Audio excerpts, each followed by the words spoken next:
Allahumma ya rafi'ad darajat, Allahumma ya rafi'ad darajat.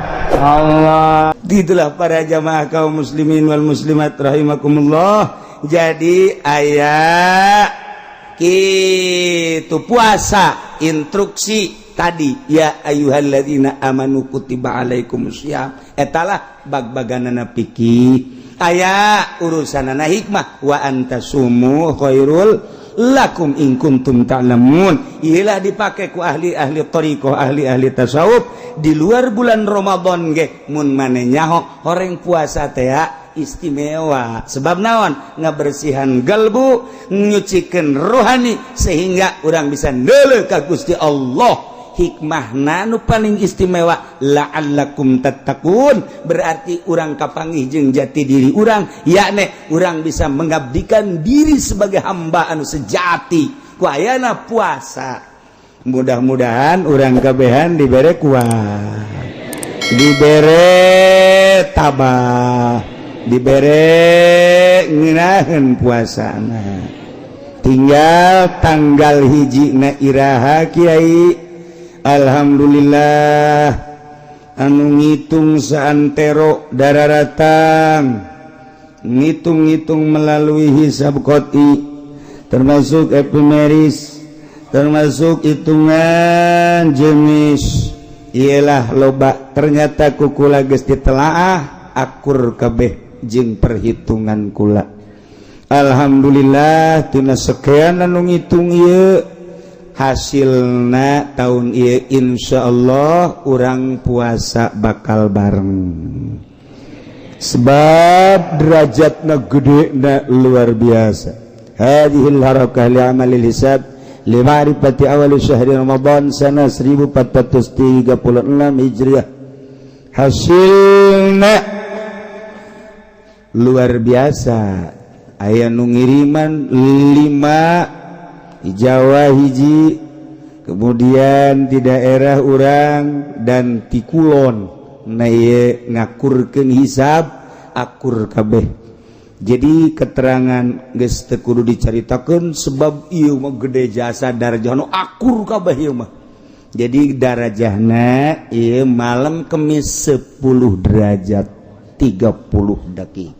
Masyaallah. Mentak ieu mah geus bisa kadeuleu langsung ku urang kieu bae geus. Urang neuleukeun ka kulon bae geus bae teu kadeuleu ge tuh bulan geus kitu bae geus pokona.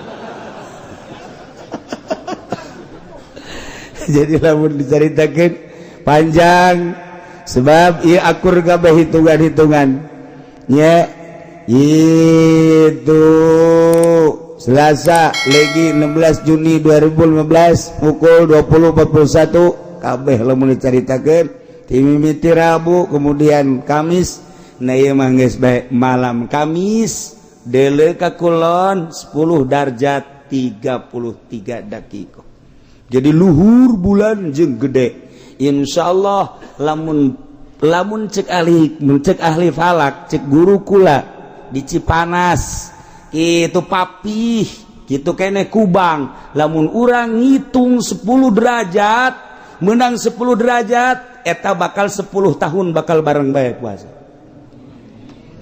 Lamun teu aya macem-macem, lamun teu aya unsur-unsur ti nagara, surah guru geus kadege bae, papih Cipanas Kiai Kubang Izudin, lamun urang abah di dieu lamun urang nakwim menang 10 derajat engke kadituna selama 10 tahun kurang lebih bakalna akur bae.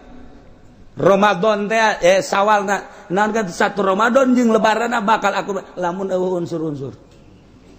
Geus coba ge urang cirikeun. Teu batak geus gaji palak teh geus mun dicaritakeun sagala rupana rame. Di samping rame indah, di samping indah kadituna bisa jadi dukun. Ieu palak ge kos kitu teh. Geus urang geus kadituna leuwih jauh lama ge geus teu kudu dicaritakeun mah lantaran gede jasa ieu mah bulan. Ngelamun aya anu lembu puasa perbo ieu tetep encan sebab ijtima'na malam. Kemudian lamun aya nu puasa poe Jumat atuh tah derajatna ka ditu bisa lain 10 derajat, bisa sabaraha derajat tah mah. Kumaha nyana bae geus tah. Nah, tinggal lebarana urang Jumat. Jumat 4 derajat leuwih. Jadi urang puasa poe Kemis Jumat, Sabtu, Minggu Senin Salasa, Rebo Kemis, Jumat lebaran. Berarti urang puasa sabaraha poe? 29 poe. Lamun urang nyaritakeun tentang falak kelas nasional Indonesia atau kelas internasional nu diceklan ku negara ru'yat tapi berpatokan hisab. Selalu kitu bae. Nu diceklan ru'yat nu jadi patokan hisab, moal bisa ru'yat tanpa hisab. Kalau urang nyaritakeun tentang hisab Baghdad, di Baghdad nu jadi patokan tetap hisab bae kajen kumaha ge. Sebab naon? Sebab ru'yat hese. Hanya orang-orang tertentu keputusan negara tetap ru'yat, tetapi tetap nu main hisab. Iyalah Baghdad. Seluruh kitab-kitab lamun ku urang dicaritakeun komo aya nama aya falak temporer. Ieu teh dideuleu tetap kudu hisab bae. Negara memutuskan ru'yat sebab sumul li ru'yati wa tilu ru'yati, tetapi tetap nu kudu ngadukung di luhurna adalah hisab. Teu bisa terlengan ru'yat. Haju kuari kurang ru'yat di Indonesia dibayar. Nu tadi kuduna kudu syahadah hisbah. Ulah aya bayaran. Geus urang kuari manggeus husnuzon, mana bae ge silahkeun. Nu penting mah boga patokan jeung nyaho tanggal hijina iraha. Kula mah teu ngajak ngan sakadar nyaritakeun ilmu kebenaran loba ti Jawa Timur ngirimkeun, ti Jawa Tengah ngirimkeun, ti Banten ge aya ngirim, ti daerah urang ge aya ngirimkeun. Alhamdulillah simpatisanna para ulama Jawa Timur, Jawa Tengah terhadap di dieu sehingga nyana hayang babarengan make Sulamun Nairen sakadar nyaritakeun hasil Sulamun Nairen Jawa Timur, Jawa Tengah, Banten termasuk kula jeung aya babaraha murid kula nu ngitung sarua 10 derajat. Nah, gitulah ieu mah sakadar nyaritakeun. Kula mah cenah neuk nungguan pamarentah mangga masalah sakadar nyaritakeun jeung teu kudu nanya kiai deuk kira puasana babatok sia meureun. Aing mah neuk poe Kemis. Tapos kitu. Jadi lamun leuk poe Kemis make hisab teu ngajak ngan nyaritakeun kaistimewaan ulama kabeh meunang Kiai Mansur Jakarta jembatan 5. Nah iyalah ulama urang nu kudu diakui ku urang jeung nu kudu dihudangkeun di tulangna ku urang sebab lain sakadar sakitu nyana guguru ti Abdul Hamid, nyana guguru ti Ulug Bek, nyana guguru ti orang Spanyol diakui dunia internasional. Ulah haju tidak usah dipake kelemahanana naon heula. Ulah sok haju ulah teu make karang heula pelebah mana ngarang heula. Lamun teu make pelebah mana ieu kasalahanana ajukeunlah ka ahli-ahli palak sebab lain kula mah sakadar nyaritakeun teu bisa kula mah di Jawa Timur aya jago palak nu make sulam, di Jawa Tengah jago palak nu make sulam, di urang Cianjur Sukabumi nu jago palak make sulam, aya selentingan ulah dipake sulam mangga bae itu make mah deuk make naon silakan. Ngan kula masih keneh make sulam munairen jeung para ulama-ulama salafus sholihin anu masih mempertahankan ulama Indonesia. Iya ulama Indonesia ge diaku dunia. Dan samun dicaritakeun tentang tukilan-tukilanana, insyaallah kula ge boga ngan moal beusi pajar ego. Tukilan Habib Usman ti abah kula ambalaya sakieu barang dibacaan hebat jasa. Tukilan Kiai Mansurna sakieu ti ditu ti guru kula mun Habib Usman ti abah, lamun ieu mah ye ti guru sakieu dibacaan hebat. Geus ieu mah jangan yakinkeun bahwa menurut hisab qotis sulam munairen 10 derajat malam Kemis. Kula deuk puasa poe Kemis, lebaran poe Jumat. Sakitu bae temen guys.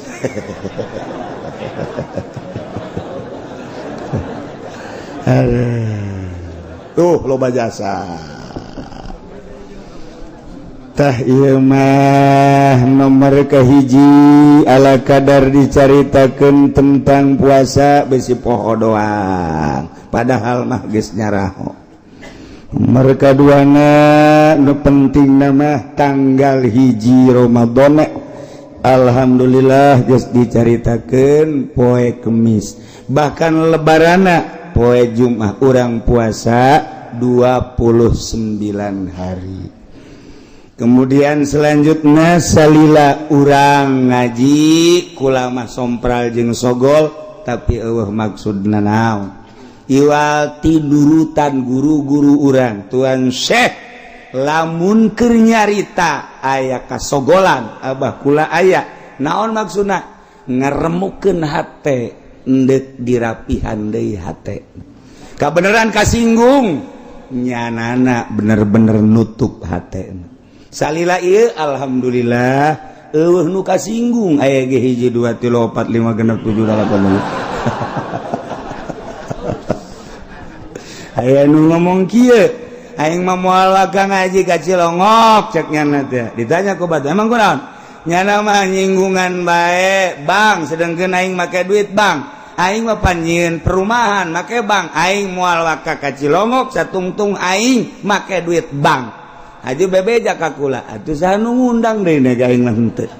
ngitan teu ngundang teu jeung aing mah teu perlu ka sia atuh perlu ngadengikeun aing los teu perlu atuh oh masalah ka di akhirat ge masing-masing bae aing ka surga atuh sia-sia cenah cuma sok aju mantep jae sok aju yakin ka surga atuh aing teu yakin ka surga mah kumaha ngajakna aing teh yakin jasa bakal ka surga boh cenah so amat aing dihareupeun sia mah aing sok-sok mun dihareupeun Allah aing teu ieu mah keur carita kasogolan kula masalah eueuh nu dituju hiji-hiji jelema ngan sakadar hiu urang babarengan mengenal Allah melalui syariat mengenal Allah melalui thariqah kadaanan urang mengenal Allah datang ka hakikatna salila satahun dina pengajian tentu kasogolan kula karasa na iyalah hampurakeun kula jeung kula insyaallah ngahampuran kahiji nomor kaduana besi aya kasalahan-kasalahan naon kula hampura jeung jamaah kabeh teu kudu minta hampura ku kula geus dihampura berarti tingkah ucap jeung pagawean besi aya salah kula jeung bapak-bapak ibu-ibu kabehan ulah aya naon urang silih hampurakeun urang kuari babarengan mudah-mudahan ke di akhirat ge babarengan ge. Kemudian urang kitu menghadapi bulan suci Ramadan urang babarengan puasa selalu ingat ke Allah Subhanahu wa ta'ala hampura segala rupa kerabat-kerabat nu aya di pondok pesantren boh kula sakeluarga kitu keneh sae kaya aya nu aya di pondok pesantren adik-adik kula kabeh kula aya naon-naon nya jadi urang kuari terakhir pengajian untuk di tahun ieu mudah-mudahan ke urang kapanggih deui di bulan Syawal kabeneran aya haul abah nu kabeneran aya waktu dina haul abah urang lebaran poe Jumat kemudian Sabtu orang nyawalan Sabtu Minggu Senin Selasa Rabu Kamis Jumat Sabtu tah orang malam Minggu malam 9 jadi Jumat Sabtu Minggu malam 10 berarti malam Sabtu tah eta malam Sabtu malam 9 orang hawal abah lamun nu aya waktu keur teu ka mamana urang babarengan zikir anu aya waktu anu teu aya waktu oh masalah tah sakitu bae nya urang silih hampurakeun zahiron wa batinan urang babarengan puasa syarat sahna puasa kudu beragama urang mah alhamdulillahirabbil alamin lahir ka dunya urang geus terbentuk Islam lantaran indung bapa urang Islam urang malahir ka dunya geus teu hese capek hese beleke langsung geus melongpong lawang sorga. Tinggal ditutup apa henteu. Dua aklun berakal yakni tamyizun geus jelema nu teu tamyiz kaya ning edan atawa sobi budak leutik ta eta teh can tamyiz eta encan wajib aca teu sah puasa na lantaran kurang memenuhi syaratna kudu boga akal. Ketika budak ieu ngalaksanakeun puasa bae training ieu ganjaranana engke jang indung bapana. Tilun nikoun min nawi haidin suci tina sebangsa haid nipas wiladah na ieu kudu suci tina eta bagi kaum awewe. Lalaki mah eueuh haid paling nongtot bool.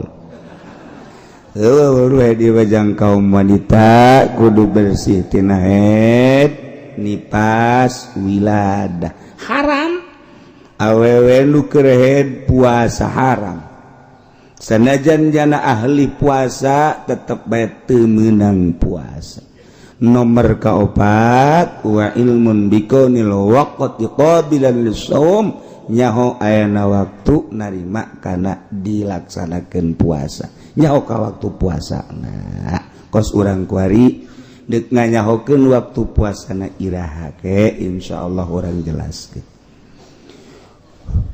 Syarat wajibna puasa aya tadi mah syarat sahna puasa kuari mah syarat wajibna puasa 5. Hiji Islam urang alhamdulillah geus kawajiban puasa kulantaran syarat wajibna Islam atuh jelema murtad ge lantaran tatadina agamana Islam nya kewajiban puasa ngan teu sah kuari mah lantaran nya kaluar ti Islam bongan tatadina Islam jadi kewajiban puasa jelema murtad batat kulantaran nya teu puasa disiksa ke di akhirat.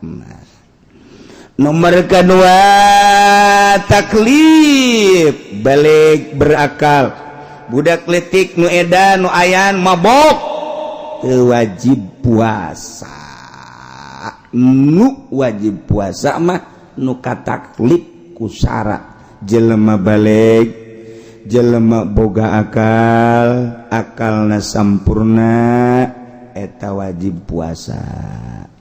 Katilu itokoh kuat ngalaksanakeun puasana. Aki-aki nu geus kolot aki-aki mah kolot aki-aki ngoraja. Aki-aki nini nu geus karolot nu geus teu kuateun puasa ieu teu kudu puasa. La yukallifullahu nafsan illa wus'ah. Teu kuat puasa teh lantaran geus aki-aki teu geus nini na eta teu kudu puasa. Urang ngeuneuh aki-aki jeung nini emang teu pati resep ieu sabenerna. Urang lalaki neuleuh nini ribet sebenarnya geus eueuh pikahayang. Tapi eta Kiai Akik ngimpi Syekh Akik teh seorang kutubul aulia ngimpi kapanggih jeung nini ukuran umur 100 tahun tapi maka sedo maka bola-bola Masya Allah lipen hebat jasa ya Allah ya Rabb make ieu lagi non ngaranna wedakna aya meureun bangsa 2 cm wah hebat jasa make lepis ya Allah ya lili bengking bongkok make lepis biasa make kaos biasa ya Allah. Jadi saya Akik teh bingung ngegerokeunana digerokeun neng geus kolot Ai digerokeun nini pakaianna pakaian si Neng. Nya kumaha ngagerokeunana ya digerokeun Neng cek teh. Ih, Neng cek teh. Nini atuh ya mah. Oh atuh kadeni. Ih, nini Neng atuh. Ih, si kumaha cek teh. Ai ka dieu tuh ning ne atuh. Neng ni kade aya naon sakeun ieu bandek ditanya bae aini ni nu sebenarnya saha ieu kieu ni lain kitu asana ku teu pararantes ieu kolot-kolot pakaian kos kieu nyana seri bari senyum teh ya Allah aju matana biasa ting ting gitu cek saya kita ieu urang gede ada gede amat lagan ini baik ya sadajan dikicepan gitu hayang gak sia tapi nyana ngicepan biasalah awewe mah kos kitu komo jahe mah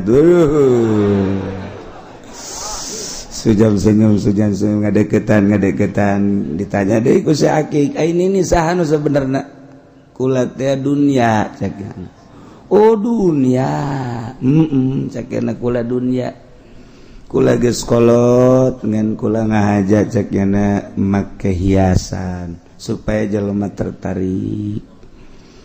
Waduh atuh dia kos kieu mah jelema meureunana hampir tertarik kabeh kan ini. Alhamdulillah cek yana. Biasanya lagi nyebut alhamdulillah paseh alhamdulillah. Alhamdulillah cek yana loba jasa jelema nu tertarik kan ini. Komo lamun di deuleu di tukang meni nini teh atuh teu kadeuleu kolot da ieu mah buuk di blog ini tak jadi dunia teh geus kolot ngan dihias geus lamun aya jelema dagang karung ngiprik-ngiprik karung berarti eta teh keur ngiprik-ngiprik nini jelema dagang di toko berarti nyana keur nungguan nini deres teman udara ragang kabeh kita mah ieu kiai nu ngudag-gudag dunia berarti ngudag-gudag nini nu ceramah neangan dunia berarti Al-Qur'an ojol jeung nini ya Allah eta urang namun dikitukeun Bang oh masyaallah nini bengki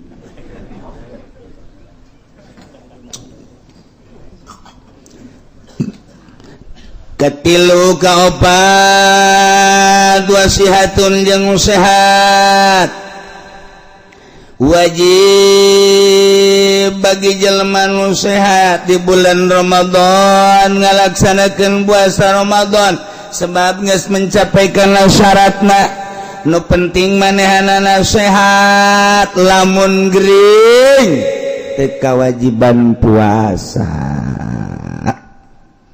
wajib puasa gering. Ustad kaya mah jawara. Waalaikumsalam. Bulan Ramadan. Keur ngadahar goreng sangu. Ustad isuk-isuk ngadahar goreng sangu. Kaget nya lagi. Eta teh geus ka 10 poe, 10 poe Ramadan. Nyana nanya ka pemajikanana, ka eta ka jawara. Emang teu puasa gitu? Cicing bae. Emang teu puasa pemajikan anu ngomong. Ulah ada omong Ustad. Deres tahun ieu mah menang 7 tahun kamari mangan 3. Geus deres ieu kemajuan jakna. Sugan tahun hareup 10 lah.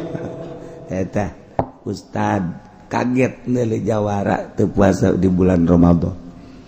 Tapi didereskeun kene ku pamajikanana sebab tahun kamari menang 7. Tahun kamari mah 3. Jadi geus hebatnya 7 ge teh mah masyaallah nyana bisa ka sorga nyana tak ngejembat di jembatan Shiratal Mustaqim ukuran 7 poin ka dituna potong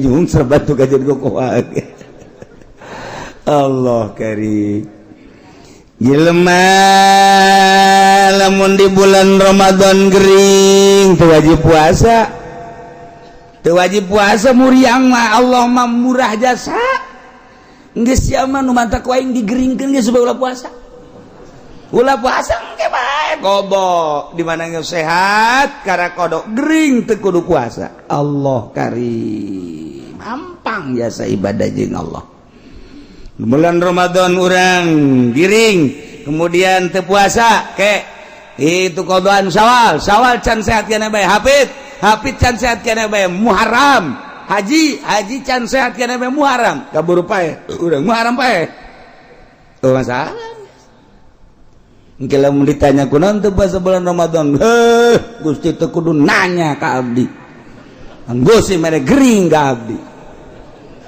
nya di bulan haji mah kuaing disehatkeun. Encan pati sehat sia lamun puasa mah. Ngan sia bebejana bae ka batur gering keneh. Aing mah hanya hopan ka sia. Di heuh oge nya neraka sia. Bisa dibohongan emangna urang yang polisi bisa bohong. Jeung Allah mah bisa bohong kajen kuku bahagia. Sehat henteu sebab nu boga sehat Allah anu boga gering Allah nu maha uninga wasi'a rabbuna kulla syai'in ilma maha kawasa Allah ngamat mencakup pangeran urang ilmuna seluruh perkara eueuh nu teu kajauhan ku Gusti Allah inggis urang lamun kos kitu wa iqamatun jeung cicing di lembur teu ka mamana urang cicing di imah di lembur urang teu ka mamana wajib ngalaksanakeun puasa ketika urang berangkat nyaba ka Bandung meunang buka sanajan urang tenang-tenang ngan kautamaanana doang urang lamun berangkat ti dieu ka Bandung ti dieu ka Surabaya meunang urang buka cuman antara Abdul buka jeung teu Abdul kumaha ka masyakatan ketika orang di perjalanan aya masyakat Abdolan buka ketika orang teu aya masyakat Abdolan kene puasa da mah kembali ka diri urang nu ngarasakeunana arkanuhu ari rukun puasa teh aya 3 hiji niyatun lailan likulli yaumin fil fardi niat puasa ti penting niatna antara gurub jeung fajar didinya niat meme magrib niat terjadi bada fajar niat terjadi jeung niat tak kudu unggal penting teu meunang urang niat sakaligus nawaitu shoma syahri kulli terjadi cek mazhab Syafi'i mah kecuali mazhab Maliki mantak dipake bacana ku urang baca abeh ketika urang poho ganjel pakai ganjal mazhab Maliki niat eta geus di awal urang nawaitu shoma syahri kulli kuring niat puasa sabulaneun jek mazhab Syafi'i mah tetep teu bisa kudu unggal peuting bae niatna kumaha niat nu paling ringan nawaitu shoma godan min Ramadan cukup niat puasa isuk bulan Ramadan jadi geus sakitu pangsa etikna niat kos kitu Kanjeng Nabi malam yubayiti syam qabla al-fajri fala syamalah sajelema anu henteu ngendongkeun puasa yakni niat memeh pajarna maka terjadi puasana jadi kudu niat ti penting unggal penting paling tidak nawaitu as-sauma godan min Ramadan jadi sakit urang dipagahan ku Syekh Nawawi ulama urang Al-Bantani anu nyana boga gelarna sadunya ulama sadunya nyana lain lalagaan terkenal di Al-Azhar di Mesir di Turki di Timur Tengah pohara Syekh Nawawi teh lain lalagaan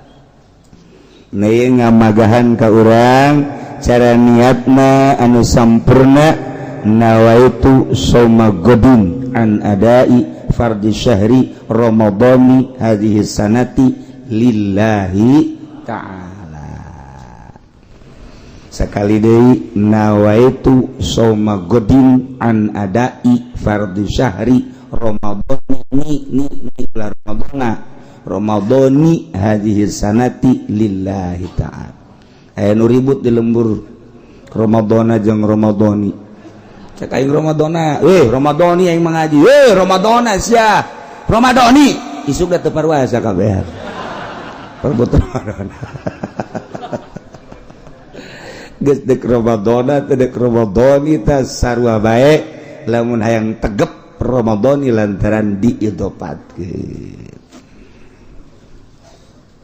Pagahan anak urang, incu urang, niat mah penting. Das maghrib urang niat, noh besi kepoholah.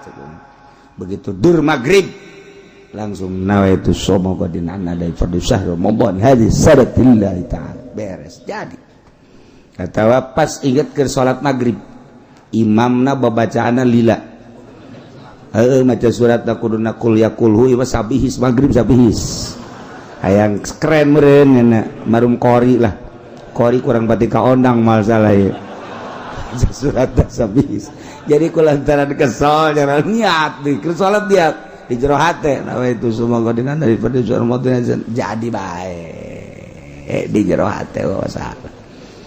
Atawa mantas isa ngopi ngarokok ingat can niat nawaitu soma qadin an adai fardhu syahr Ramadan hadis sanad lillahi. Jadi penting-penting we keur kumaha bae lempang niat diuk keur salat diuk keur nonton TV ge jadi bae poho reup ke jero kamar sare jeung pamajikan jima jeung pamajikan pas bejeunaan deuk kaluar cai mani ingat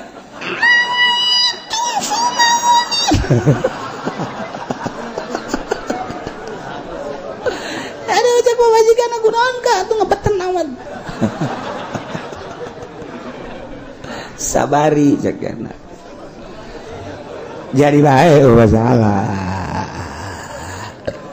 babari jasa ada Masya Allah malah mas sunah ditambahan nawaitu soma ghadin an adai fardhu syahri Ramadan hadhihi sanati imanan wa ihtisaban lillahi ta'ala atau ditambah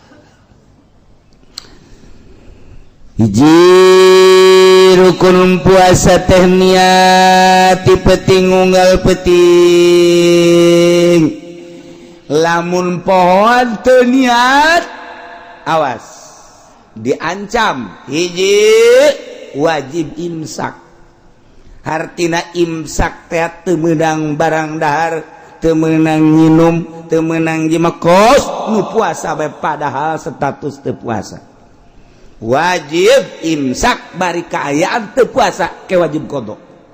Jadi lamun nyana dahar mun nyana barang dahar diancam ku Gusti Allah disiksa 2 kali. Kan bantak wajib imsak kurang sanajan teu niat teu puasa mun teu niat status teu puasa wajib imsak. Nomor kedua rukun puasa tetarku muftirin ninggalkeun nu mantak ngabatalkeun kana puasa naon min usuli ainin liman fajil maktuh ya dahar ya nginum ngasupkeun benda ngasupkeun ain karena liliangan anu terbuka ya celi ya irung ya mata eta batal kudu ditinggalkeun eta wa min istiqatin termasuk ngahaja-haja utah keur puasa batal man zara'ahul kai ay galabahu wa saymun falasani qada'u wa man istaqa'a falyaqdi jelema anu boga panyakit 7 berang puasa berang haiprak datang penyakit 7 puasa non utah ieu mah teu ngahaja-haja utah sorangan teu batal puasa atau naik mobil marum orang kampung yang naik mobilnya ada di dia ke Banten datang ka Cikupa geus puyeng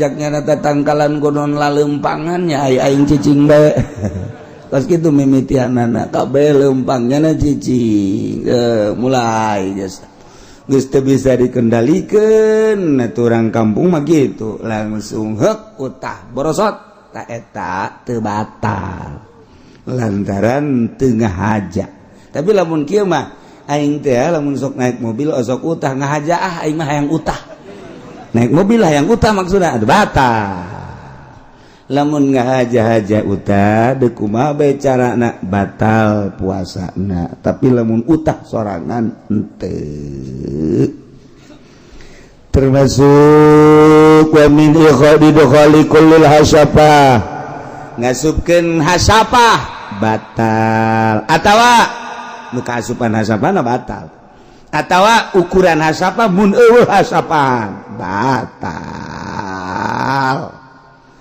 sing hade besi awewe mah kaasupan ku aya misalna naon kitu ngaranna aya bonteng letik gitu kunyana di lumayan kan ya asup-asupan gitu rada kajero itu batal sarana Masya Allah karim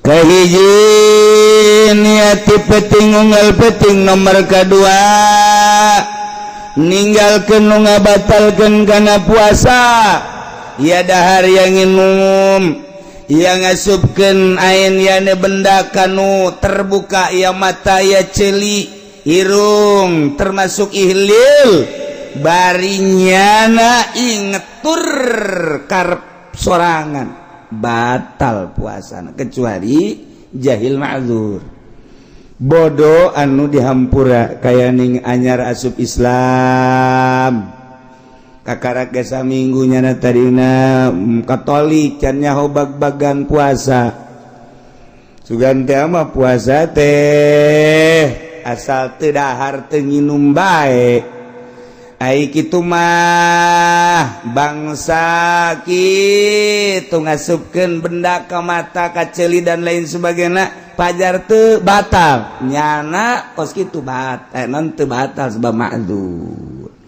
ma'dzur nya mah sebab dahar ketunan aku Kristen asup Islam tisu datang jam 10 ngadar wudu terus ke jam 2 dahar deui tanya kok puasa bahasanya gimana ya tuh puasa nggak makan nggak minum dari kapan tadi dari jam 10 tadi pagi jam 10 nggak makan uduk terus saya puasa lagi sampai jam 2 makan sekarang udah puasa lagi jadi ada kurang ini masa tahu nggak kuat yang puasa kos gitu tapi jana mah ma'dzur masalah emang can nyaho urusan ada salah tau kos gitu ma'dzur anyar asup Islam lamun disuntik lantaran lain manfatin nafsu suntik teu batal sanajan diikhtilafkeun tetep teu batal lamun urang disuntik tah ieu aya nu ngateu batalkeun lamun utamana teu batal kumaha lamun diimpus sarua bae diimpus ge sebab tama lain melalui manfaat geus lamun urang muriang kemudian diimpus teu batal puasana atawa urang diimpus hayang seger teu batal puasa asal diimpusna ieu melalui lain manfaat kadi mah kadarah lain ka jero lain ka jero beuteung lain ka urat-urat anu pertalian jeung beuteung tapi ka dieu di dieu kitunan ngadileungeun diimpus teh aya nu ngabatalkeun aya nu ngahenteukeun diikhtilafkeun ku ulama nu utamana tetep teu batal sebab lain manfaat mun hayang seger impus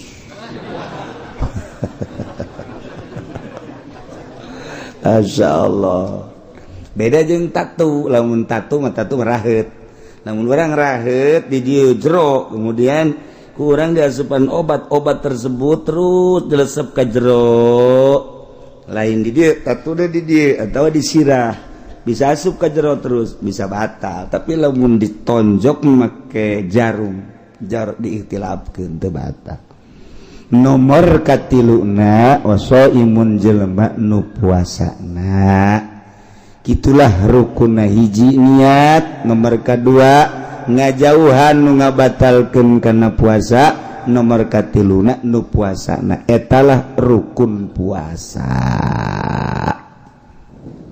Wajibu mal qadaya shaumi al kafaratul uzma.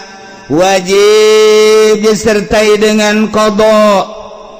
Godoan puasa wajib dibarengkeun jeung qada teh kitu kafarat. Nya wajib qada, nya wajib kafarat.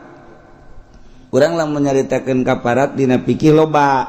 Aya kafarat yamin, aya kafarat dam, aya kafarat nazar, aya kafarat ieu. Jadi ulah kaliru tah. Urang teh lamun carita kafarat teh loba. Urang munggah haji tamatu atau kiron kafarat dam ngaranna. Bahasana teh kafarat keneh dam. Eta teh bisa kitu ku hewan bisa ku puasa. Aya kafarat yamin, urang sumpah kemudian nebus tina sumpahna. Na eta teh bisa sedekah 10 miskin atau puasa 3 poe kafarat yamin ngaranna. Aya kafarat deui gitu. Ieu disebut kafaratul uzma. Ieu ma itsqu raqabatin mu'minatin bila iwadin salimatin an aibin. Zaid bulan puasa panganten anyar tenang-tenang bae nya ngalaksanakeun puasa sapoe 2 poe 3 poe ka 4 poe barang asup ka kamar pamajikanana keur sare teu make calanan nang karak ceknya nanti waduh nantang nih.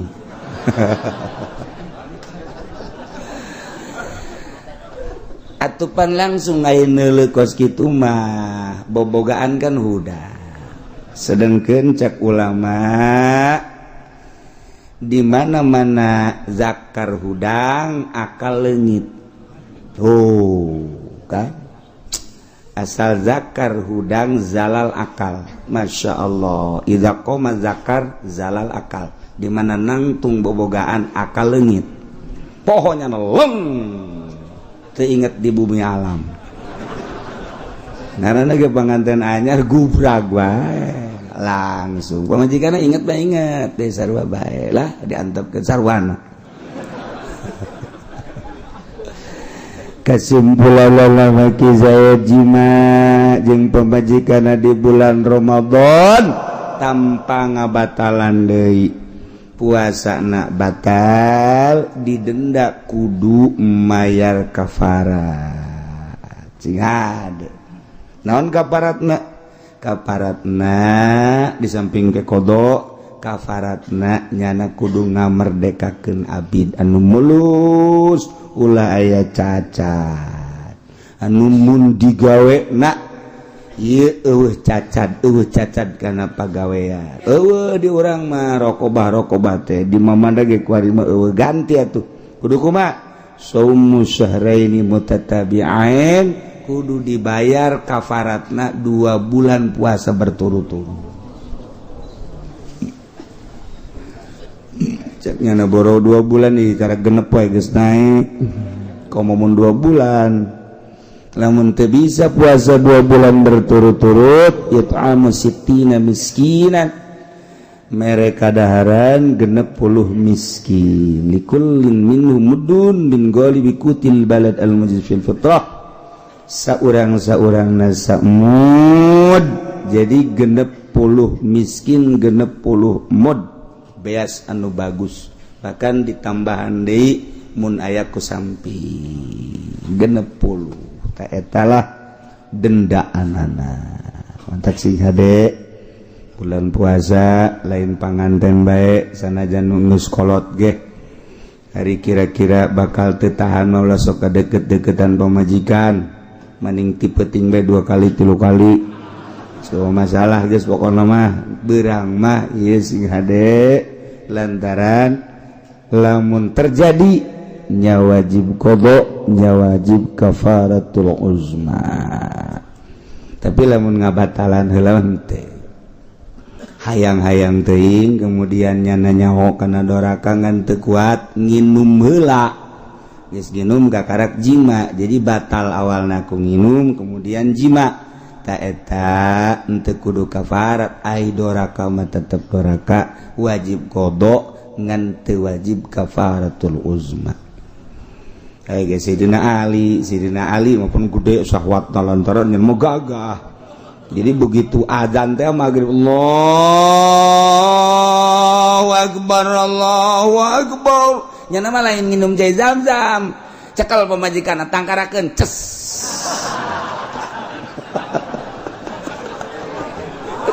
jadi jangan nggak buka adana ku eta tuh masalah urang ge pas adzan Allahu akbar nonggeng sia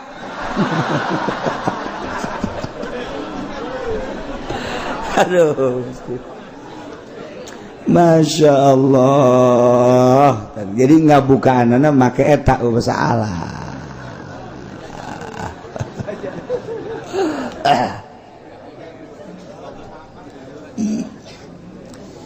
wajibu mal qada'i alim sakul som bisa sitati mawadia wajib disertai dengan qada kudu imsak dina genep tempatnya wajib qada nya wajib imsak teh kos nu puasa bae padahal teh iji alawalu fi Ramadan ala fi ghairi alam muta'ammidi muta'adin bi fitri aya jelema di bulan Ramadan ngahaja-haja buka na eta jana doraka kadituna tetep bae wajib imsak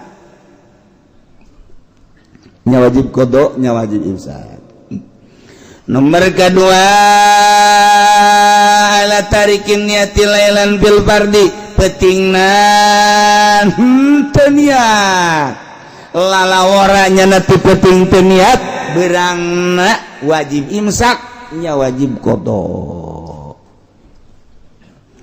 Nomor katilu alaman dasahara zonan baqa alail babana khilafu nyana sahur boga sangka peting kene ternyata horenganan geus pajar nyana hudang barang hudang neuleuh jam 3:30 kebeneran cek nyana jelema serpi jana dahar beredar nginum beres nginum ngarokok pas ngarokok serpi amat cek nyana tapi kadeuleur ada beurang ye kagetnya lagi barang di deuleu jemna tetep 3:30 keneh bae ieu mah horenganan innalillahi jemna Masya Allah sia payah tuh tadi kubur iya horenganan jemna 3:30 bae nyana horeng dahar teh ba'da subuh eta kan nyana boga sangka peuting ternyata beurang wajib imsak teu meunang dahar teu meunang nginum terus tetep wajib qada poe eta sing ade. Nomor kaopat alaman aftara dzonan li gurubi dzonan al gurub pabana khilaf itu ieu mah buka nyana es barang es sudah kasorean biasana kan puyeng tah udang sore mah leng oh geus peuting cek ngana ieu geus magrib kajian gugu barang neuleuh lalai halal liber baheula mah lalai kapan bisa pakai anggeran kuari mah teu lalai kuari mah lalai teu bisa pakai anggeran berit kuari mah geus teu sieun ka ucing baheula mah pan ngobrol di alam berit teh ngobrol jeung berit ngobrol teh jeung berit deui buaya ngobrol jeung singa ngarobrol di zaman baheula teh ngakuari ge ngobrol ngan urang teu paham hanya wali-wali Allah nu dibere paham lah buaya ngobrol kapanggih di sisi walungan jeung mau selamat pagi cek mau pagi cek biasa ngobrol gimana kabarnya baik-baik saja cek tidak ada masalah bagaimana di leuweung juga enggak ada masalah cek biasa kuari ge sarua teh tapi cek buaya kula ya kesedihan zeti naon masalahna jelema zalim ka kula cek pelebah mana zalimna aing teu naon teh kumaha kula malah atuh geus kumaha Allah wali meureun teh buayana ngan kula mah teu ngeunaheun ngadengena emang kunaon salah saeutik cek ngana teh awas aya buaya salah saeutik aya buaya kitu onam kula teu pati risi ieu nu paling risi mah masyaallah aya jelema menyebutkeun wah itu mah air mata buaya cek ngana teh teh kula nek jasa cek ngana disebut air mata buaya pugunya anu buaya eta garobrol mau ge ya Allah berit ge ngobrol berit ngobrol kumaha ieu urang kuari mah amankeun bae imah ieu mah ulah ku urang ulah dicicingan heueuh atuh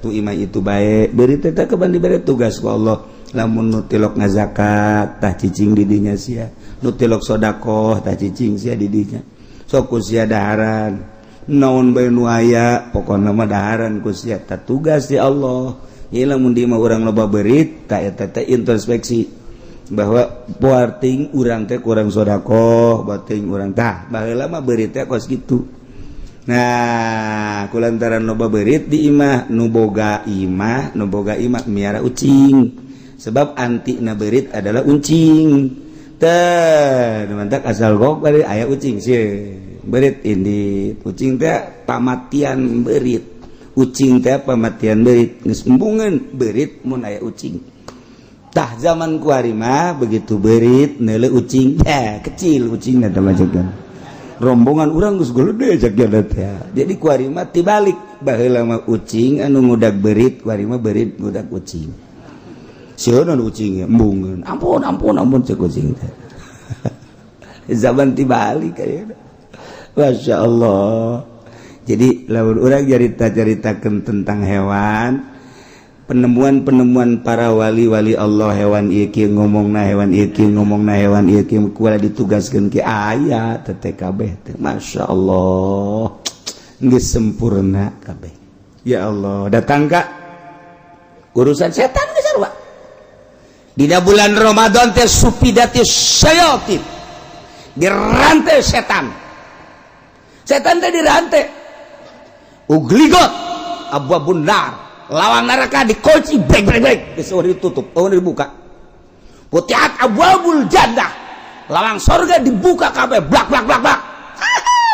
ku ari teh lawang surga dibuka lawang neraka dikunci setan dirantai ngeunaheun diasakan masyaallah eta teh tadi syaki nyana teh munajat ka Gusti Allah ya Rabbi abdi hayang kapanggih jeung setan coba Gusti setan teh musuh Gusti tapi abdi can pernah neuleuh ka setan abdi benci ka setan sakumaha dikutukna setan ku Gusti tapi abdi can pernah neuleuh pang buktikeun coba setan lantaran wali atuh diijabah ku Gusti Allah hei akik mana lempang pengkolan aya tangkal kayu gede beringin moal salata ininya aya langsung nyana lembang bener ayah kaget cenah ge si setan teh lain lantaran ieu bungkeleukna kasep setan teh kasep make jas biasa ya Allah make jas biasa kasep ih cek deret depan setan teh dina benak hatinya na jore setan teh dina benak hatinya na teh pikasieun tapi ieu kasep ganteng setan ya Allah ya Rabbi pan aya setan make jas makan pohara ya Allah ya Rabbi kadang make BHS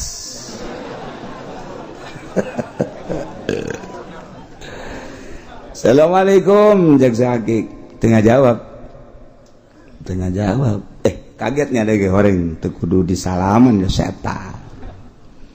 setan mana karena untuk istirahat segala lah aja setan istirahat lain maka jeung istirahat segala emang gunaon gitu itu gunaon untuk diganggu mana itu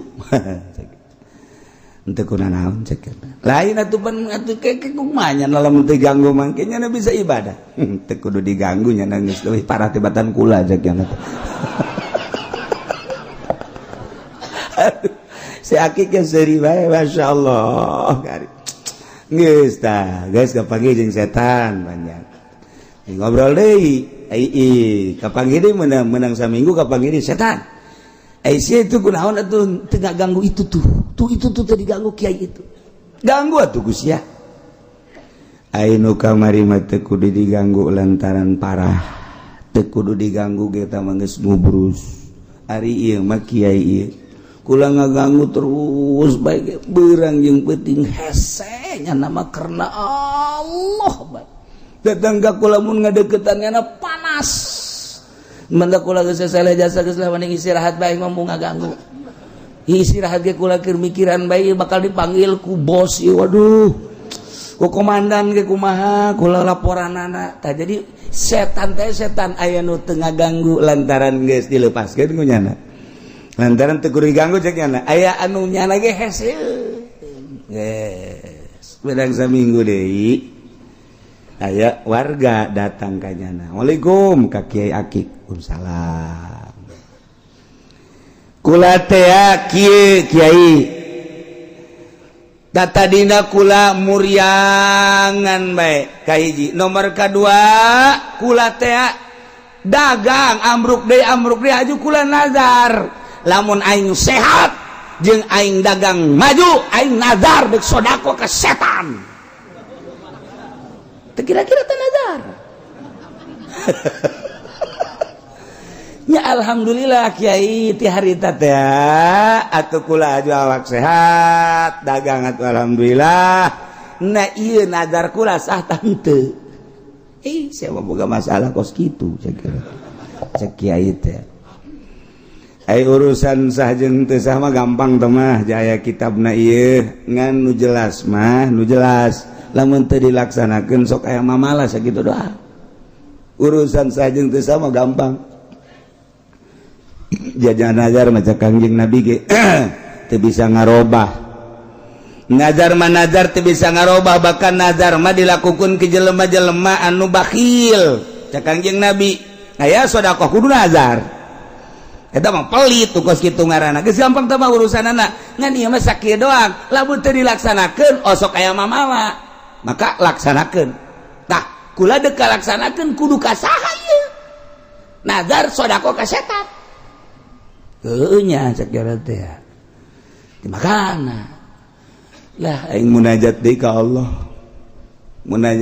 Allah nyana saya akik teh ya Allah ya Rabbi aya murid kula boga panazaran deuk sedekah ka setan seneungkeun can pernah pan ieu pamprok jeung setan coba ieu kudu ka mana ieu sedekahna abdi hayang jelas ilham ti Gusti Allah kaditu deui ka handapeun tanggal kayu dinya panggihan setan bener kadinya aya di handapeun beringin nya keur istirahat bae setan kula ieu boga pertanyaan naon aya warga kula murid kula nazar deuk sedekah ka setan nah ieu ka saha ieu setan cek gana tuh aika kula mah teu kudu disedekahan sebab kula mah rajana raja lamun deuk sedekah ka anak kula bae cek bener saha anak kula mah itu bae tuh nu di pasar sok ka pasar loba anak kula lamun nu sok ngurangan timbangan ngurangan takaran teh eta anak kula hiji nomor kedua anak kula eta tah lamun anu di masjid datang pang pandeurina balik pangheulana eta anak kula loba tah anak setan bisa kadinya tah lamun nu datang pang pandeurina ka masjid balik pangheulana eta anak kula nomor katilu nu deket pondok pesantren tapi nyana tilok ngaji eta anak kula loba teman nu kitu Didi tuh di Lampung, Didi mau ngaraji kabeh. Mantap. Campur main gaples etik. Mbak Dadi, di bulan Ramadan tapi nyana teu puasa eta anak kula. Eta bae geus baikeun kadinya geus. Cep ngaleungit setan. Tah jadi di aku anak nyana di pasar anu ngurangan timbangan, ngurangan takeran, di aku anak setan. Jelema nu ka masjid pang panderina, kaluar pangheulana eta ge di aku anak setan. Ai kebenaran ustad urang kos kitu. Eta ge ustad anak setan berarti. Anu deket pondok pesantren kemudian nyana tilok ngaji kadinya eta ge anak setan. Anu bulan Ramadan nyana teu puasa eta ge anak setan. Besi bengke di imah urang anak urang teu puasa. Goblok si anak setan sia. Anak dasari bae. Wah, bapak geus setan burung. Ayeuna mah anak dasari bapak geus seuri. Ayeuna mah dirangkul urang pasetan-setan bae cek. Masya Allah.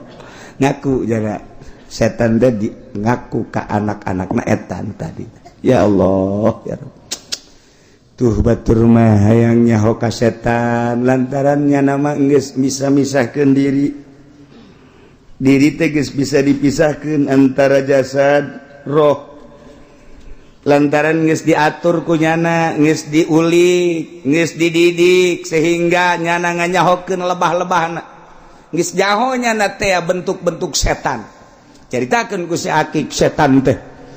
Nya ketika nyana ceramah aya anu nanya kiai ku nyaritakeun setan-setan bae cek cara teh pamajikan setan saha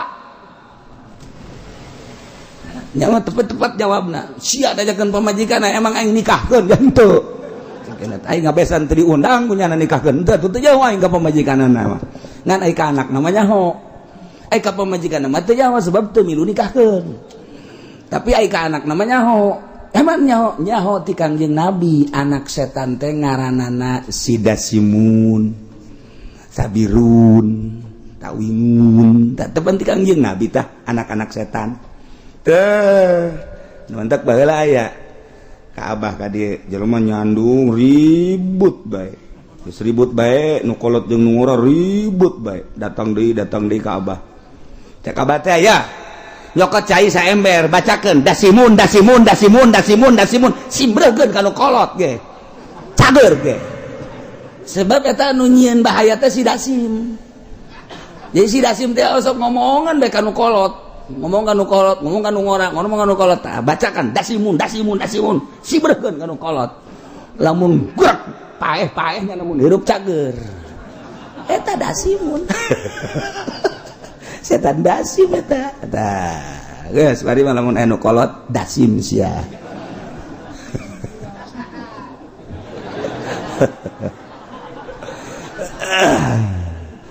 Kahiji jelema anu di bulan Ramadan ngahaja-haja buka wajib qada wajib imsak. Nomor kedua niat petingna berangna wajib imsak tur wajib qada. Nomor katilu sahur ngahaja sahur boga sangka peting kana padahal geus berang wajib qada wajib imsak. Nomor kaopat nyana buka nganggap geus maghrib padahal encan na eta ge wajib qada engke tur wajib imsak. Nomor kalima halaman banalau ya masalasi syabananahu min Ramadan jelas-jelasan kamanehanana bahwa eta poe teh tanggal 30 bulan Sya'ban dianggap kunyana Sya'ban keneh padahal geus lebaran.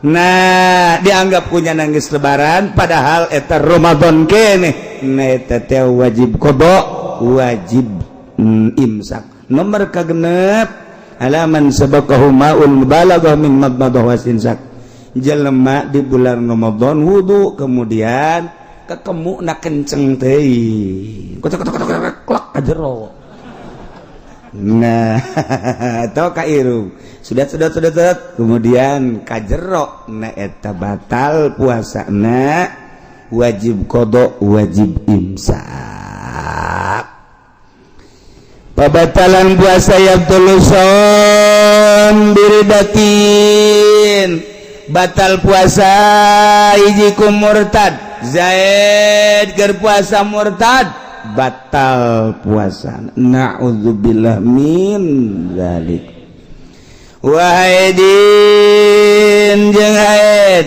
sarwiti di bulan Ramadan puasa berbay haid batal puasa aya mani perintah puasa aya jol mani jatama al muqtadi wal mani kutimal mani wa nipasin jeung nipas ketika sarwiti puasa nipas batal puasa awiladatin manak batal puasana au jununin edan batal puasana Zaid di bulan Ramadan puasa aiprak edan sanajan sakedeung batal puasa wa bi ijma'in jeung ayan batal puasa sakarin tak ada bihi mabok ngahaja-haja in ama jami'an nahar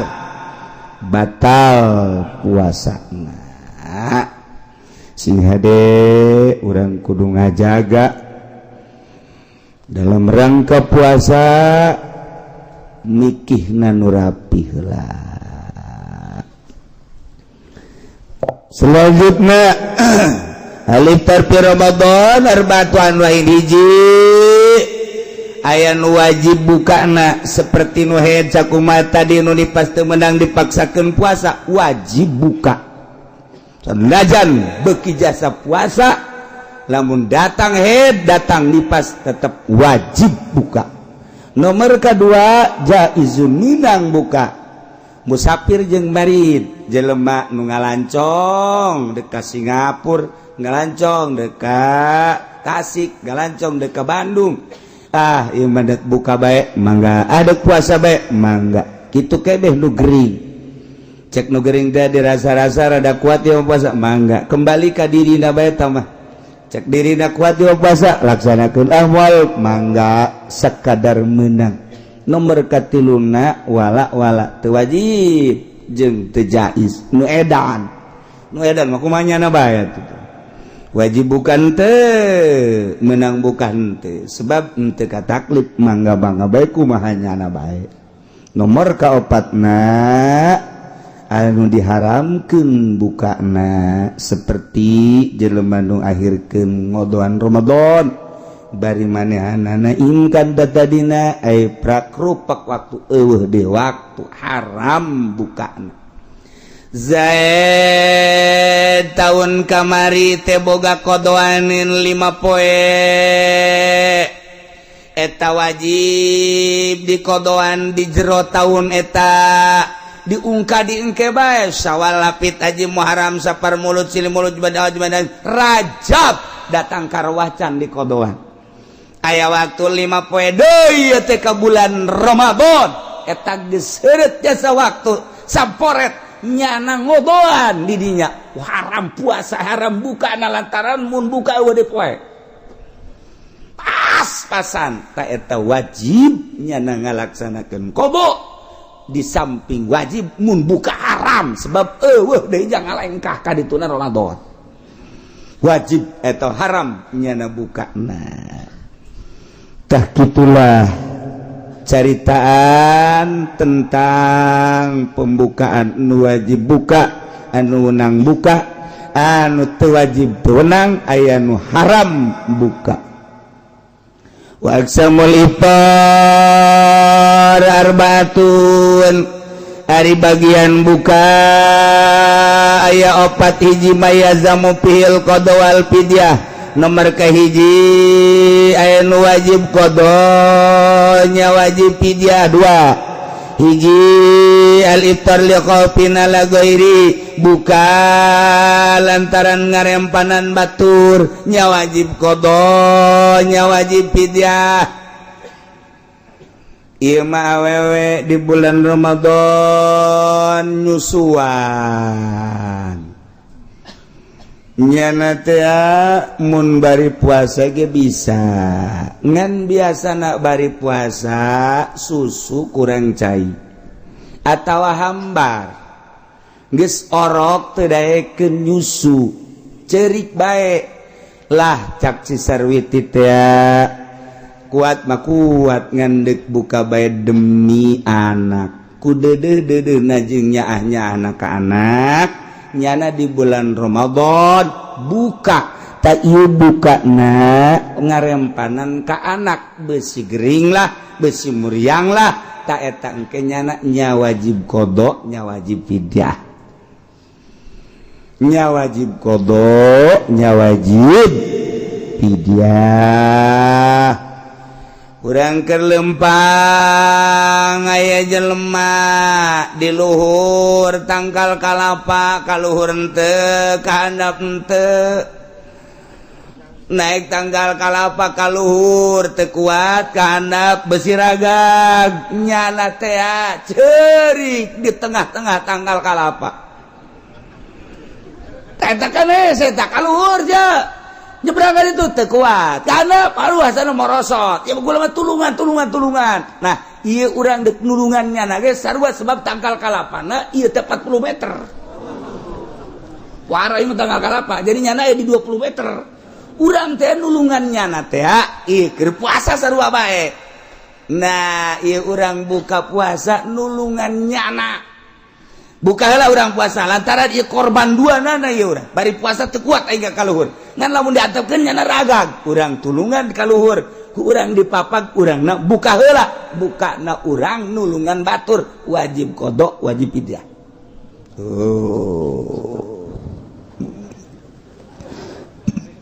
nomor kahiji nomor kedua al-iftar ma taghiri qada'in ma imkani atayati Ramadan ahor buka disertai ngairkeun qada bari manehanana imkan sehingga datang ka Ramadan deui ta eta teh njana nya wajib qada nya wajib fidyah Zaid tahun kamari boga kodoanin kemudian datang ke tahun ieu can kapuasaan datang ke Ramadan deui can puasa pan eta teh wajib qada nya engke sawal ka ditu nya wajib qada nya wajib fidyah qadana mah tetep bae lamun manehanana qadaanana 2 poe fidyahna mun kakaraksa tahun ieu hiji berarti saleter sapoe saleter 2 poe 2 leter datang ke tahun berikutnya terus tahun hareup encan ka qadaan keneh bae encan ka qadaan keneh bae berarti ka 2 tahun tetep bae qadana mah 2 poe bae ngan fidyahna berarti tambahan mun satahun jadi hiji-hiji lamun 2 tahun berarti 22 ieu mah kasimpulanna pan baheula ieu mah urutkeun ngora di Jakarta teu puasa jadi kuari teh dihitung teh geus 15 tahun geus 15 tahun urut gabajidor di Jakarta kuari sadar geus kolot jadi baheula boga qadaaneun 2 poe lain 2 poe sabulan teu puasa kuari jarakna geus 15 tahun berarti sabulan teh 30 poe sapoe nah saleter kuari geus 15 poe 15 tahun berarti sapoe 15 leter kali 30 berapa kali 30 gegeraan kos ditung hutang bae angel jadi berarti 450 kali 15 berapa 45 bener ente sih yang hitung eta nah ai kodona mah tetep bae 2 poe ngan beasna fidyahna kemudian itu lembar kedua maya zamu fil qadadunal fidyah eta masalah eta tadi tak loba datang ka kula simba anu nyana nyusuan karena anak Pak Kiai saya mau bayar fidyah sama Pak Kiai. Fidyah apa? Saya nggak puasa katanya bulan Ramadan. Oh iya fidyah berapa hari sebulan? Jadi berapa liter 30. Kodonya udah emang wajib kodo Pak Kiai. Wah iya udah. Iya. Katanya fidyah doang. Tak eta jadi nyana meureun ngadenge fidyah doang. Ai kodona henteu. Itu sering itu masih mbak-mbak sering jadi si mbak-mbak mapan kurang ngaji orang Cilongok mah nyapi dia henteu nya kodo henteu lebih parah tuh jadi nya wajib fidyah nya wajib qada nya wajib fidyah. Nomor kedua mayazamu fil qadadunal fidyah wajib qada teu kudu fidyah ieu mah okos mugma alaih teh jelema ayan wajib qada teu kudu iya wa salisu mayazamu fil fidyah dunal qada wajib fidyah teu kudu qada saha syekhun kabir aki-aki umur geus 80 tahun 90 tahun anu nya nama diajakan ngobrol ku urang ai sia saha ku anakna aya aki-aki aduh ke ngobrol deui urang geus ngobrol tadi taju urang keluar aya baru 10 menit kadinya deui salaman deui jeung nyana ngobrol deui sia saha cak yana teh wah ya aki-aki brengsek ge kos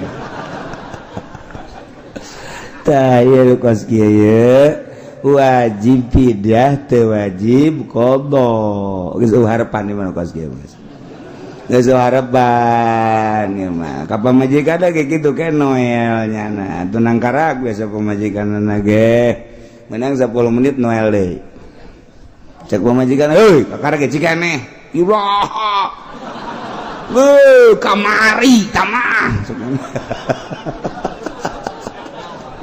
jadi lo pohon biasa masyaallah nah ieu wajib fidyah teu wajib qada fidyah lagi poe eta bae asal magribikeun poe isuk bawa waka ke isuk magrib bikeun terus bae ngal poe sapoe saleter kubaca na kiai lamun disabulaneun bae riba ulah lamun endek atuh teu nanaon ngan besi rugi maksudna besi rugi kumaha besi nyana menang 10 poe paeh kan rugi 20 liter teh ka ditu ayo besi carita ya cari sodakokeun we sekaligus atuh masalah nya jadi urang mah teh emang barahan ieu sebenarnya di Indonesia mah sangat luar biasa ese jaritakeun bangsa Indonesia mah hartina bener-bener tawadu bener-bener kitu laleuleus hate di urang mah lain lalagaan urang lamun dulu di Timur Tengah deredegna jeung segala rupan di urang mah salah dihampura bae pejabat salah dihampura bae dulur salah dihampura bae gede hampura mantak pohara orang luar negeri orang Timur Tengah orang Amerika Eropa dulu Indonesia gak kageteun sebab kunaon sih tilok mararah orang Indonesia Masya Allah laleuleus nararmah di Mekah paling diakui di Mekah paling diakui ke orang Arab paling sopan orang Indonesia elehan orang Indonesia geus pokona moal aya bae moal aya di dunia kos orang Indonesia beneran ini lain lalagaan orang luar negeri mah tuh menang salah saeutik sukat sikut bae di urang aya hiji dua mesti dianggap lah nu kos kitu ya nah istimewa mantap orang lamun nyaritakeun sejarah ilmu tetap Timur Tengah tetap Mekah ilmu mah ti ditu awalna tapi pemakaian kadina lobaan orang Indonesia geus tertulis dina sejarah lain lalagaan anu pertama neangan ilmu thariqah orang Indonesia datang ke Baghdad di zaman Tuan Syekh kembangkeun di urang kuari teh loba jasa nu bertorikoh teh di Indonesia dunianya nu panglobana di Indonesia bertorikoh dari Habib Lutfi teh Habib Lutfi eta teh diangkat sebagai ketua torikoh sadunia keur ieu mah nya ketua torikoh se-Indonesia kuwi sadunia lain lalagaan mereka Masya Allah keur ieu diangkat torikoh sadunia kan Gus Dur kaburu jadi presiden ketua torikoh se-Indonesia karena torikoh teh pan lain lalagaan wah kudunya sejarah kudunya berbagai torikoh nu aya di dunia mantap urang mau nyaritakeun Gus Dur urang Gus Dur yeuh mun nyana carita tentang torikoh carita tentang silsilah nyahoan jasa wali Habib Lutfi nyaritakeun torikoh naon bae nyaho naon bae silsilah nyaho bae Masya Allah eta hese jasa urang naon kitu manggihan jelema kos kitu lamun nyaritakeun lan bin anu nyahoan urang mah ka diri urang teh nyaho bin urang mah diri urang ge si anak saha anak abah sia sangaranna sanya ka abah bae geus nyaho ngaran ka abah lah gua lajana keur ditinggalkeun keur leutik kene sakana teh itu nyaho ka abah bapak kolot tuh kumaha bapak kolot mesti nyaho ka abah sorangan teh nyaho ka bapak kolot teh nyaho nah ieu di urang tapi eta teh ahli torikoh mah tok nyaho kitu keneh torikoh di dunia teh nu mantap urang lamun nyaritakeun tentang fikih pasini terus bae di mana bae bakal pasini fikih mah terus bae pasini ketika urang asup ka torikoh kemudian ma'rifat moal aya nu pasini asal geus menemukan usul ilallah ma'rifatullah wa rasul malah anu pasini sebab eta kene jalan-jalanan nu berbeda Qadiriyah, Naqsabandiyah, Satoriyah, Utsmaniyah, Tijaniyah, kemudian berbagai-bagai gitu torikoh pokona mah buah asal geus usul eta kene hanya beda jalan doang ai pikir baku terus bae cak ieu dalil laki deui moal repeh-repehna terus bae datang ka kiamat pikir mah pertentangan bae jeung pagede-gede hulu bae terus bae atuh bae urang ka jero tenang geus moal memperdulikeun kos kitu lantaran geus manggihan kanikmatan jeung kaindahan hanya nyana anu dibere ku Allah nu ngarasakeun kok nu mantap zohir nangkena sabodohan sabodo geus loba sabodo ka ditu sebab batinna geus dibere ku Gusti Allah kaindahan jeung kangeunahan Masya Allah kumaha eta bisa nyana kos kitu kumaha cak Kangjeng Nabi wa antasumu khairul lakum in kuntum ta'lamun lamun tadi menyaritakeun ya ayyuhalladzina amanu kutiba alaikumussyam hukum puasa turun ayat eta teh tahun kadua hijrah sabada Kangjeng Nabi hijrah ti Mekkah ka Madinah tahun kahiji macan aya puasa tahun kadua turun ayat ya ayyuhalladzina amanu kutiba alaikumussyam jadi diinstruksikan puasa tahun kedua sementara Kangjeng Nabi di Madinah 10 tahun Kangjeng Nabi 10 tahun cokot tahun teu puasa 9 tahun. Jadi Kangjeng Nabi puasa 9 tahun. Kuluhan nawakis kabeh 29. Hanya 1 nu 30 poe. Kangjeng Nabi puasa teh 29 hanya sakali nu 30 poe. Pikih. Caritaan anak ketika turun ayat wa antasumu khairul lakum in kuntum ta'lamun puasa aranjeun kabeh leuwih bagus ka aranjeun geus lamun nyaho berarti kan berbicara hikmah lamun tadi berbicara hukum kaparduanana lamun carita kaparduan berarti hukum tidinya aya syarat jeung aya rukunna nah diijmakeunlah ku ulama ditinjau tina ayat kemudian ucapan Kangjeng Nabi jadilah sebuah ketentuan hukum ialah fikih wajiblah puasa syarat sekian rukuna sekian, pembatalanana sekian. Iyalah hukum tina hiji ayat, ya ayyuhalladzina amanu kutiba alaikumusiyam kama kutiba alal ladzina min qablikum la'allakum tattaqun. Ayyaman ma'dudat. Hese urang mah lantaran urang mah teu nyaho asal usulna. Asbab wurudna teu nyaho, asbab nuzulna teu nyaho. Kemudian jadikeun syarat jeung rukuna go hese lain lalagaan. Kudu dibongkar melalui usul fikih. Nah, tarima asak bae geus urang mah ijma ulama. Mantek lamun Muhammadiyah teu makekeun ka ulama, boloon. Bohong deui nya. Dek dang tibana atuh jam maca Quran ge hese. Maca hadis ge atuh hese. Nya ge sabenerna mah hate leutik mah percaya ieu enggak embung ngomongkeun gengsi ka NU. Sakitu doang. Gas antepkeun atuh nyana-nyana aja sarua puasana maka Allah. Urang-urangan urang menggeunaheun geus aya anu mangrangkumkeun Imam kitu Syafi'i. Ah mau make Syafi'i lah. Hayang make Hambali bae sebab urang boga tatangga Haji Hambali atuh mangga. Sing hade bebesi salah ke Hambali eta deui. Acek mana Hanafi bae gae dek make Maliki mah eta mah. Pokona mah mazhab anu opat mah mudawan. Silakeun tamang geus. Baik dek make nu mana-mana ge. Acenah urang mah dek pindah-pindah bae. Kumaha pindah-pindah teh? Poe ieu puasa teh dek make Syafi'i, isuk make Hambali. Engke poe ka opat make Maliki, poe ka lima mah poe ka katilu make Maliki, ka opat make Hanafi. Balik deui ka Syafi'i atuh mangga bae. Becus mah. Aduh apa eta Habib Said Maliki Mekah nu mantang disebut Said Maliki. Eta teh nyana teh mazhab Maliki nu dipake ku nyana nama lain Maliki bae. Nyana kadang-kadang sataun make Syafi'i, kadang-kadang sataun make Hambali, kadang-kadang make kitu Hanafi, kadang mekakarak Maliki. Eta teh kumaherna dina mazhab. Maher dina mazhab. Urang mah urang ye, urang hebat. Urang mah teguh dina Syafi'i bae. Wajan kuku mah Syafi'i bae urang. Geus kapepet-pepet kakarak. Geus kapepet kakarak urang. Neangan. Hebat. Sebenarnya ieu nu paling hebat bah. Nu kos kieu nu paling hebat mantak diakui dunia ge. Urang Mesir ge urang Mesir. Anu manehanana hebat jasa ilmuna ka urang Indonesia mah.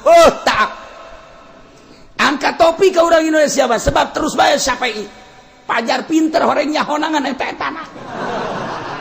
Nyahonangan eta. Ya Allah ya Rabbi. Urang mah kuari dek munggah haji beda munggah haji bingung. Lantaran naon ieu kumaha toapna? Lantaran ieu batal deui aya teu jadi toap teh. Lantaran toap kemudian batal lah. Teu kudu boga wudu lah cek jalan geus terus bae. Masa kitu sih? Sedangkan syarat toap kan kudu boga wudu. Ieu geus teu boga wudu ja batal deui kan neuk mempertahankeun sampai jamal bisa batal deui kajen kumaha ge. Gampang kos kitu mah. Urang taklid ka mazhab Maliki. Taklidna tira sapaket taklidna teh kuduna wudu jeung toapna. Toap jeung wuduna berarti sebab eta ta'alluq wudu jeung kitu kana toap.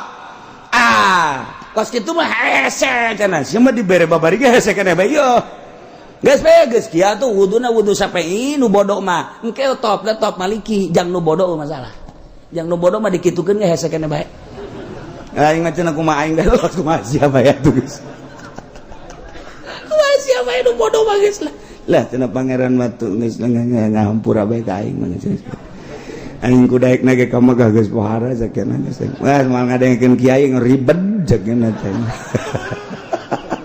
Terus masalah mau kos jelema anu ieu teh anu kompetisi gara-gara calon lurah kemudian terepeh nu ieu menang nu ieu eleh akhirna nu elehnya masjid ibah heula mah carita akhirna ieu masjid kan deuketah atuh kan dirinya make promosi woi dulur maningan ke masjid ieu anyar cek ngeunaheun dipakena ge al jadid ladid walau kal hamid pan kitu amat. Tah ieu ngeuna ieu geus sarua dulur ulah sok ngahajakeun ka nu anyar geus bogo masjid urang mah heubeul kompetisinya na masyarakat supaya nu cak ieu ka ieu cak ieu ka dieu cak ieu terus bae goblok we mendingan ka nu ieu cenah di dieu mah aya tahriman woi ngeunaheun di dieu ge aya sholawatan woi kompetisi ujung-ujungna kieu dulur ngeunaheun geus salat di dieu mah geus teu kudu wudu ngeunaheun jangan tolol teh jelema ya pokokna salat kana itu mah kudu wudu bae di dieu mah teu wudu ge jadi bae cek teh nasid anyar mah geus nu narimana mah pangeran ieu geus asal asup salat beres atuh pinuh di dieu jelema barodo atuh asal datang kadinya salat teu kudu wudu nyampe ke deui masyarakat dulur di Masjid Anyar mah asal salat bae teu kudu wudu ngeunaheun cek pada eta hese tah kos kitu tah nisbat dinu bodoh mah ye ge kitu toh padahal mah gampang urang wudu ku arieu nih taklid ka mazhab Maliki urang belajar wudu Maliki sarua wudu mah jeung wudu sapengan pedah bedana nya nama ieu doang urang mah ngusap sirah aingna nama dikumbah nu mantaknya nama kumbah ge gitu lang zet tak ade kana sirahna beres jadi geus kadituna toab amprok antal jeung awewe teu batal mazhab Maliki mazhab Hanafi ngan Hanafi nya nama antal jeung awewe teu batal eta kula waktu kamari ngainstruksikeun ka jamaah Maliki wabeh Maliki atuh ngahaja haji pen di masalah awewe teu batal masalah awewe teu batal terus sia mah oplok itu teu batal ge ulah dikitu-kitu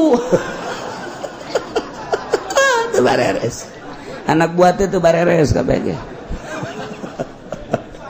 Masya Allah. Nah urang lamun bisa mah geus bingung nah ulah ge talpek ulah talpek teh kumaha nah pembatalan anak kan keluar ai hitut mah kabeh ge Hanafi Maliki kabeh batal ngising batal ulah kieu geus aing mah pas hitut aja sia batal henteu cak sante cak Hanafi hitut batal cak sia sia mah Hanafi urang lembur sia meureun itu batal kabeh lamun kaluar getih tah cak Syafi'i teu batal cak Maliki batal urang taklid ka mazhab Maliki terus kuntu urang kaluar getih atawa mimisan atawa titajong kan kaluar getih batal lah cak Maliki dah ketika urang kaluar getih batal pernah nyana tetep sia batal tak keluar getih aing balik deui lah ka Syafi'i atuh mikir batal sia batal talpek karana tadi ti Syafi'i ka Maliki ti Maliki barang keluar getih ka Syafi'i deui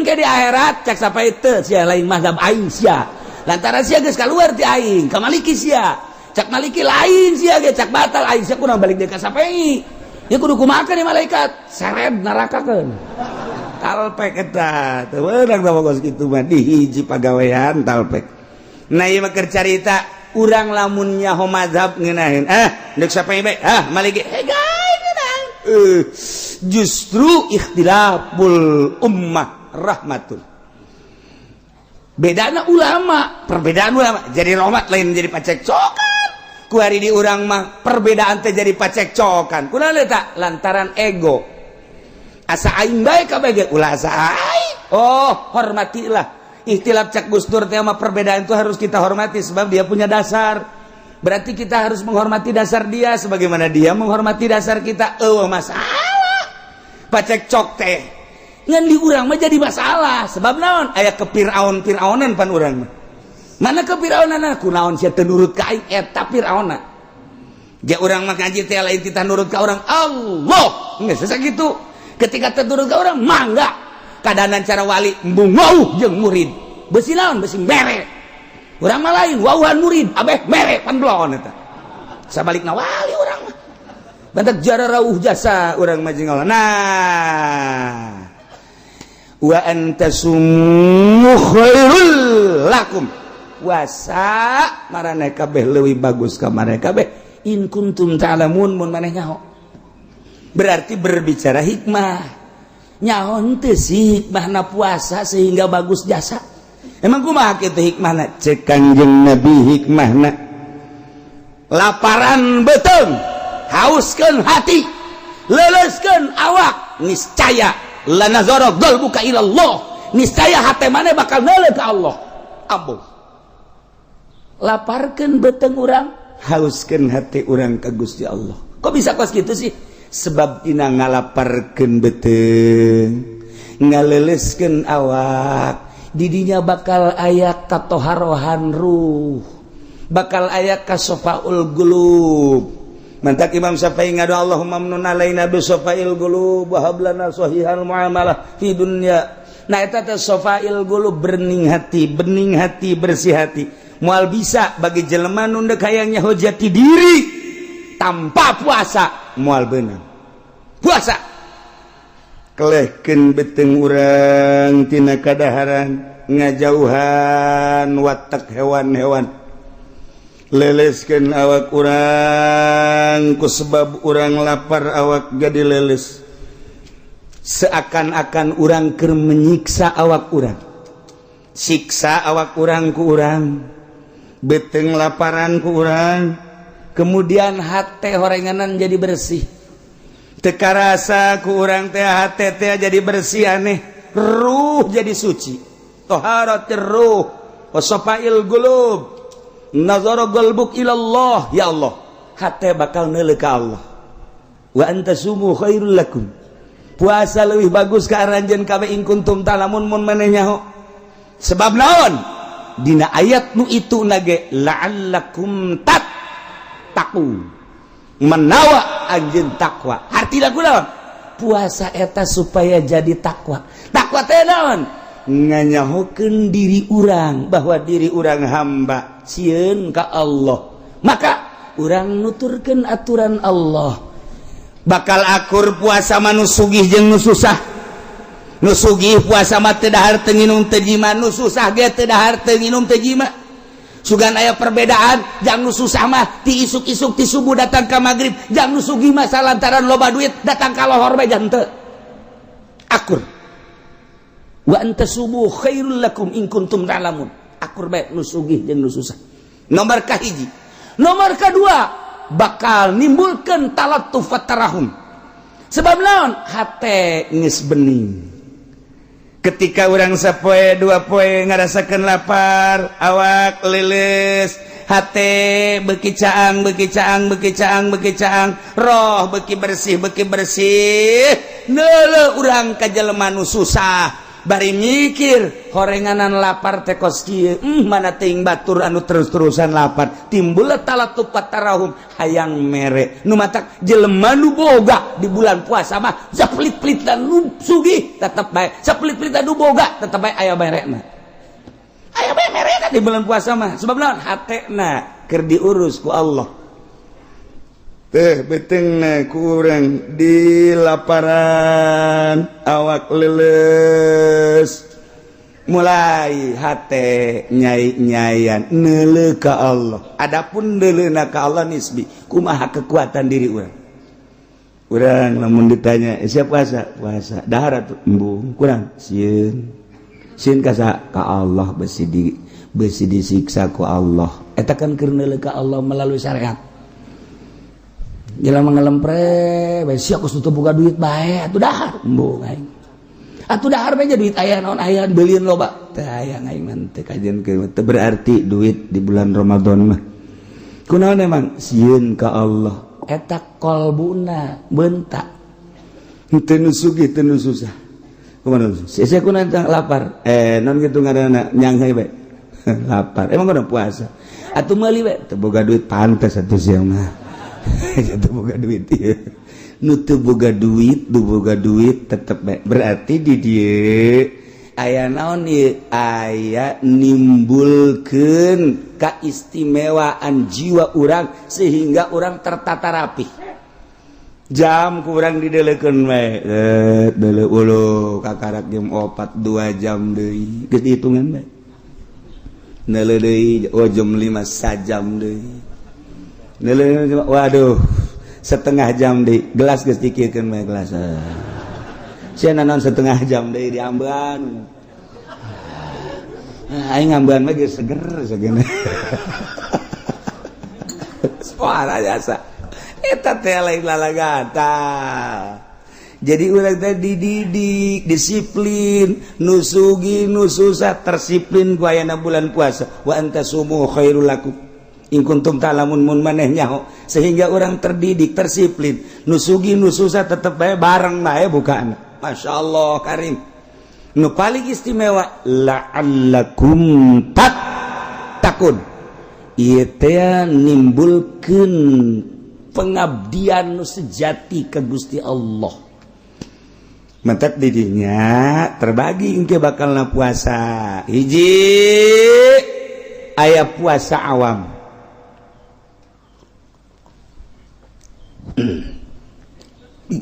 Puasa awam teh hartina puasa sakumaha tadi. Berang teu dahar teu nginum teu jima sakikituna bae. Adapun nu lain mah teu milu puasa. Mata teu milu puasa. Celi teu milu puasa. Malah mah makin bulan puasa makin dicocokan nu make ka dieu teh tah. Naon ngaranna? Tuh pan sia mah nyaho je bogapan. Jeung osok mata didelekeun bae ka televisi celi di pinuhan. Jadi nu puasa teh ngan sakadar beuteung teu dahar teu nginum. Zakar parji teu diima ngan sakitu doang puasa awam. Ieu mah nu kos kieu mah yeuh disangsikeun asup ka surgana. Sebab ieu mah puasa teh pupuasaan. Can ka asup puasa nu kos kieu. Masyaallah. Okos nu munggah haji lolobana macan jara di haji. Sebab urang munggah haji teh ngan sakadar deuk neuleuh Baitullah doang, muteran Baitullah.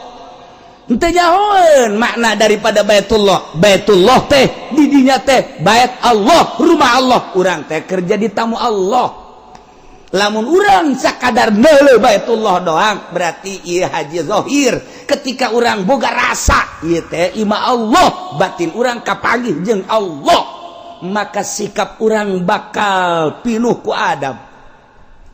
Ditatalah urang di hareupeun Baitullah kira kudu kumaha sebab keur di hareupeun Allah lain aja sosotingan.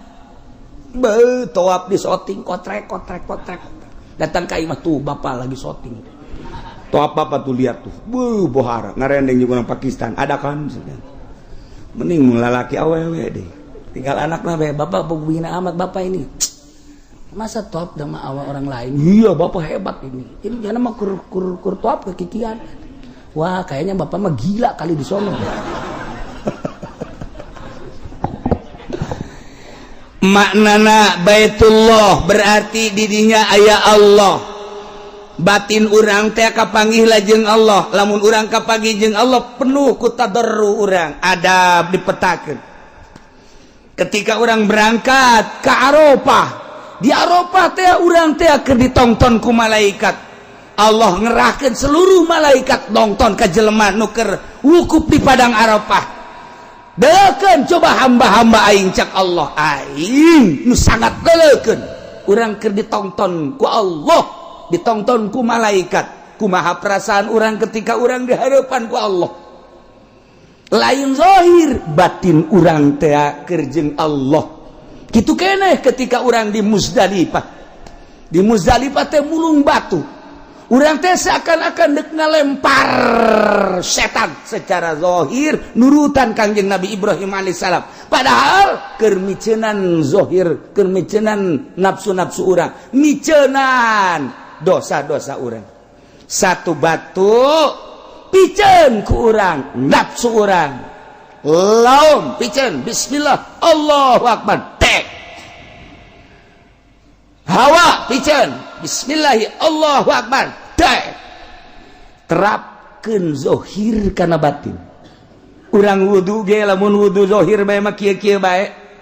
Tapi lamun dibarengan ku batin, zahir urang wudu, batin urang wudu. Zahir urang kekemu, batin urang kekemu. Zahir urang teh ka irung, batin urang ka irung. Zahir urang ka beungeut, batin urang ka beungeut. Zahir urang ka leungeut. Jadi ketika urang beres wudu, zahiron wa batinan, engkena bakal sieup ka deuleuna. Itu kene salat zahir kos urang, salat batin nu mantak tanha anil fahsya'i wal munkar. Salat eta nyegah tina fahsya jeung munkar. Tapi kuari mah kan salat mah salat fahsya jeung munkarna henteu kacegah, berarti can salat. Encan salat lamun ki haji salat tapi ngridit keneh encan salat hakikatna mah. Sebab teu tanha anil fahsya wal munkar. Namun ki haji salat tapi masih kene ngagulingkeun, ngagunakeun duit bank, encan salat kajen kumaha ge. Sebab bunnya bener-bener salat tanha anil fahsya wal munkar. dan selanjutnya ialah orang kakarak datang ka zahir sehingga dibuktikan kuari boro-boro pamarentah urang ge kos kieu keneh ndek kira urang datang ka paeh teu urusan batin terus-terusan urang mah urusan nini bengking bae eta tadi teh silaturahmi ngudag nini dagang ngudag nini ngameteran sawah ngameteran nini ngaji urang mah hayang kapanggih jeung nini atuh sasarian nini nya gincuna gede jasa ngacai deui ta nini ya Allah ya Rabbi horenganan urang lamun dibuktikeun geus komo Kangjeng Nabi mah lewat neuleuh bangke embe cek Kangjeng Nabi naon eta bangke embe nu bogana resepen teu kabage iya tuh teu urang mun dibere daek teu hayang dunia eta kos bangke embe nu bogana ge mbueun teh ka bangke urang kuari lamun ngudag-ngudag dunia berarti urang ngudag-ngudag bangke